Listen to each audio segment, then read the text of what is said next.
Going on, I just got back from class. Not class, but I got back from class. I got back from class. All right, so most of the things that people ask me is like, Marcus, what do you eat? What are you eating? So right now I'm about to show you what I'm going to eat before training. Mind you, it's not no fancy like this is what I eat all the time or some type of special secret type deal or anything. Peanut butter in a cut. Peanut butter in a cut. Hold up. It's not a super secret special type of thing or anything like that. But I do want to make it known what I eat and just fill you guys in on like my nutrition and stuff like that. It's just something real simple. So I'm about to show you what it is. Shout out to Liquor and Captain Crunch, but let me show you guys right quick. We have rice. I don't know how much rice is in there.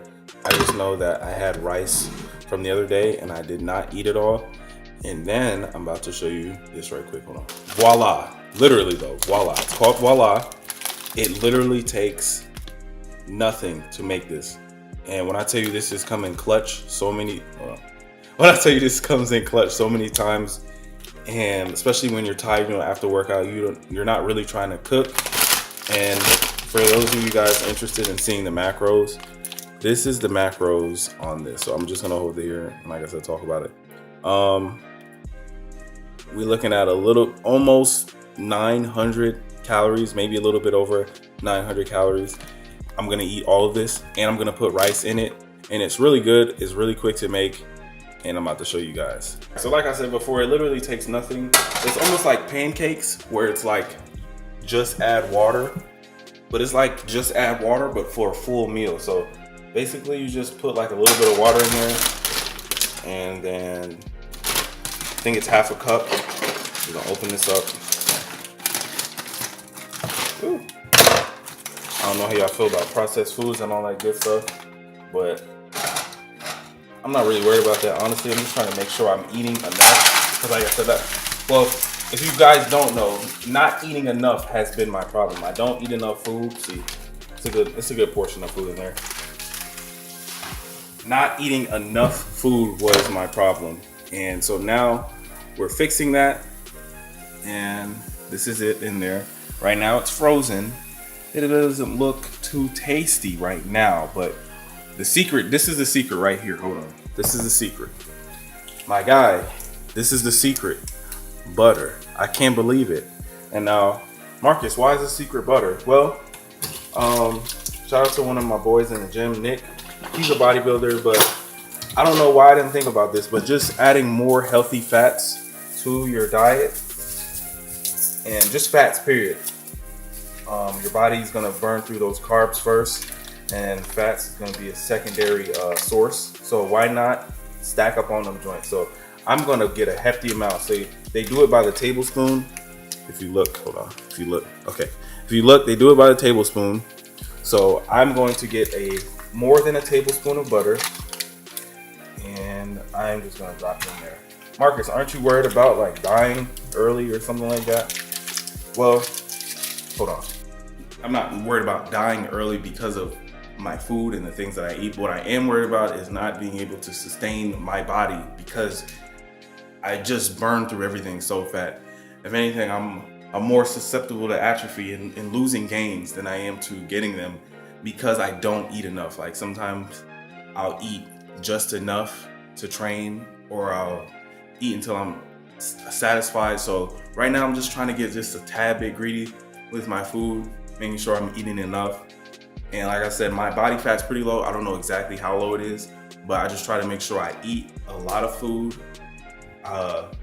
because I know my body's just gonna burn whatever it is. I'm making sure I'm eating whatever I can get my hands on, pizza, ice cream, and my body responds better to unhealthy foods, I guess because of all the salt and higher fat content, and I can stay full longer versus the clean stuff. Your body just goes right through it. And sometimes I binge on the junk because I eat healthy food too long. So right now, just working on trying to keep a balance, and I'm not just doing one or the other. So balance, find your balance. All right guys, so this is what I got going on now. Like I said, this is probably maybe two cups of rice. and I just threw it in there to warm it up.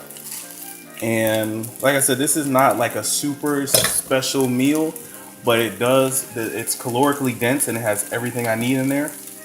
And we also got some Tabasco Chipotle sauce, and I'm getting ready to slap one of y'all mamas with this Cajun seasoning. So I'm gonna put that in there for a little bit more sodium for my workout so I can get a pump. Look, guys, if you don't know, that's where the pump, hold on, right? That's where the pump comes from, the sodium.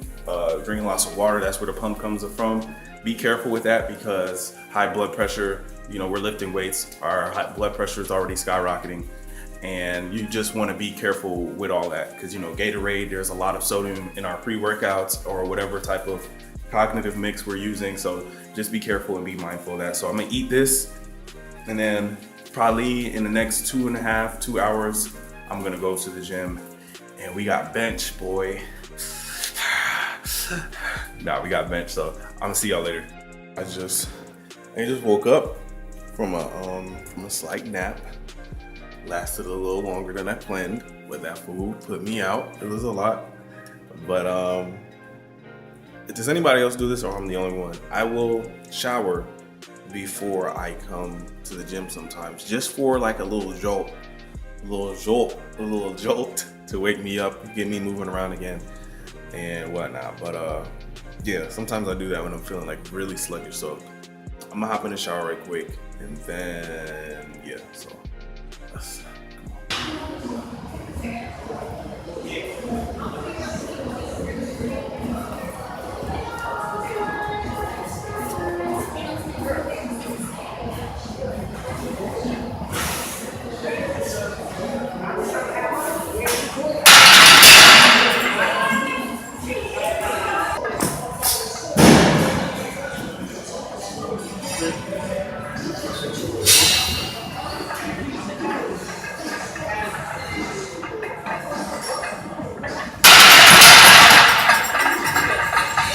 Yeah, you picked that up entirely too much.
Five. Did you watch it? Five. Five.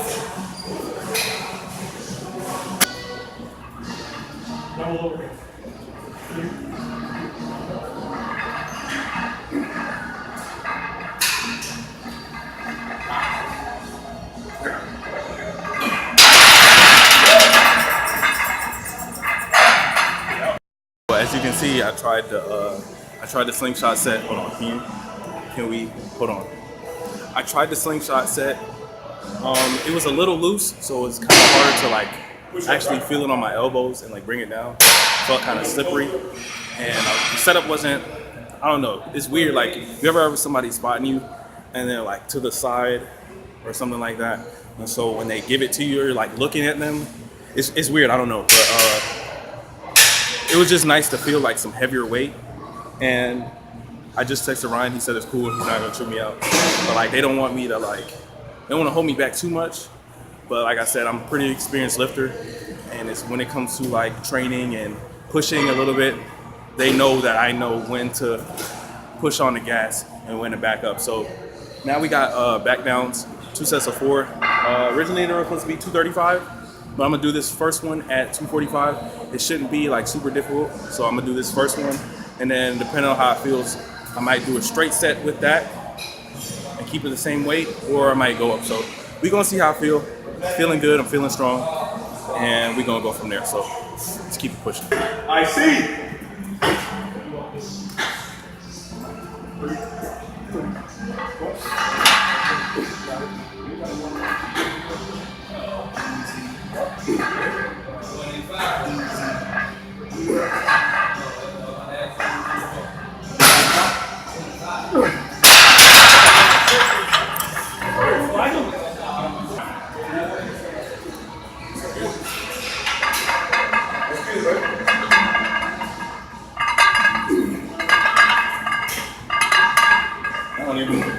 Very seven do this too. Very seven do walk. 20 on.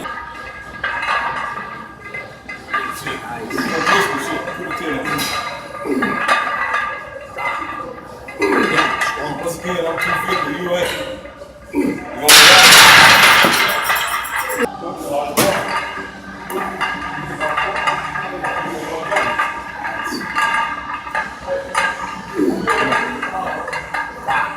Lightweight.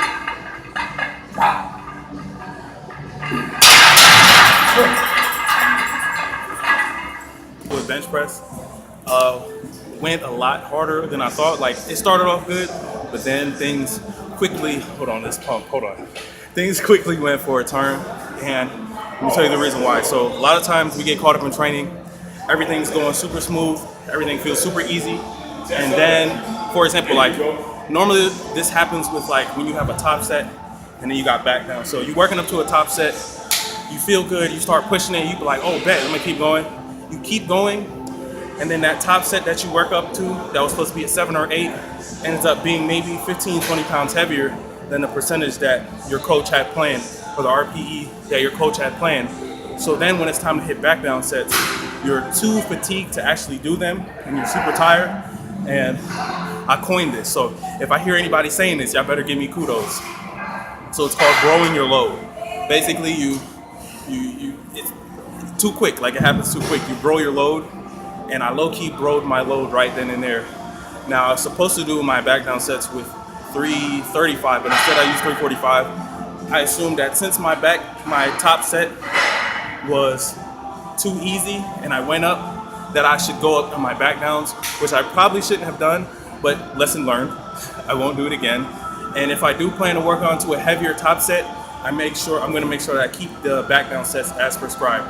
So it should have been 335, but I did 345, but next time. And as you can see, I finished the workout with my slingshot set. The reason I like the slingshot, because you can feel that heavier weight, like I did with the red one. You can feel that heavier weight, and you can focus on the lockout portion. It helps you at the bottom. If you pause it and you really focus on bringing it around your chest, you can really feel it work at the bottom and out the bottom of the bench press, especially when you find your groove. You can feel it work out the bottom, and all you have to do is just lock it out. So the reason why I like the slingshot is, over time, the total volume for bench is gonna grow, because something that I normally could have stopped at 2 sets with, like there's no way I could have done 3 or 4 more sets of that and kept form without breaking down. But the slingshot allowed me to get that extra volume in, and over time, extra sets throughout my training cycle, and that means a bigger bench. So volume is always the key, like sets times reps times sets. Ryan preaches it to me daily when I grow my load sometimes, but we all get caught up. I'm human, we're training, and we're just trying to get better. So it's just something to keep in mind. You don't grow your load, guys. So now I got SSB squats. We're gonna do that, and hopefully I'll talk about that afterwards. I'm gonna start these squats because it's gonna take me a little bit to warm up. So let's get it popping. So SSB squats, thank goodness I only had 2 sets of 6 at 385, which was not hard at all. I started squatting in ollies for the SSB. I normally use flats, but I wanted to just increase the range of motion, make it longer. I might switch back because this feels kind of weird. But anyways, before I start talking about what I veered off from before, just wanted to tell you what I did. These were all like a giant set fashion, so it was like non-stop, and I tried to just get it going. A lot of people do accessories and they'll wait the point of this is, like, for me at least, when I think about doing accessories, is I try to just bang them out and I try to do them as efficiently as possible, and just try to, I'm worried about hypertrophy, and like I'm in that bodybuilding mind state, even though these aren't necessarily, you know, bro movements. Like I just want that, I want to feel like I'm working, I want to feel like I'm moving, you know what I'm saying? So I did 3 by 15 lateral raises, 2 by 20 lunges. The last set I did reverse lunges, 3 by 30 leg extensions, 3 by 20 rows, and 3 by 20 belt squats. So back what I was saying before, this is something you really want to pay attention to, especially if you have 2 lifts in one session. You don't want to overexert yourself, and by that I mean, if you got a bench and then you know you got a squat, you don't want to use all your mental hype for that bench session, and then when it's time for you to squat, you have no gas left because you used all that. It's like a rising action. Like, either you're gonna be on 10 the whole session, which is nearly impossible just because of fatigue, and you know your caffeine's gonna wear off after that, or you can like keep it at a mild 7 or 6 throughout the whole session, so you can have moderate energy and keep training throughout the whole session, like a smooth training session. Some people they might talk a little bit too much, and that might mess things up. They're not able to get in that focus and stay in that mindset. But you want to make sure you distribute your mental energy throughout the whole training session so that you don't gas out too quickly, because I remember times where I went so hard on squat mentally that, you know, hyping myself up and all that stuff, that when it was time for me to bench, I didn't have any juice left, and I had to like restart myself. It's weird, man. That's just one of the tips that I've noticed, especially for myself. Like, if you're a Zen lifter, cool. If not, just make sure you're aware of it and you can keep that energy throughout your training session. So I hope that works for you guys. I hope it helps you guys out, and I'll see you in the next one.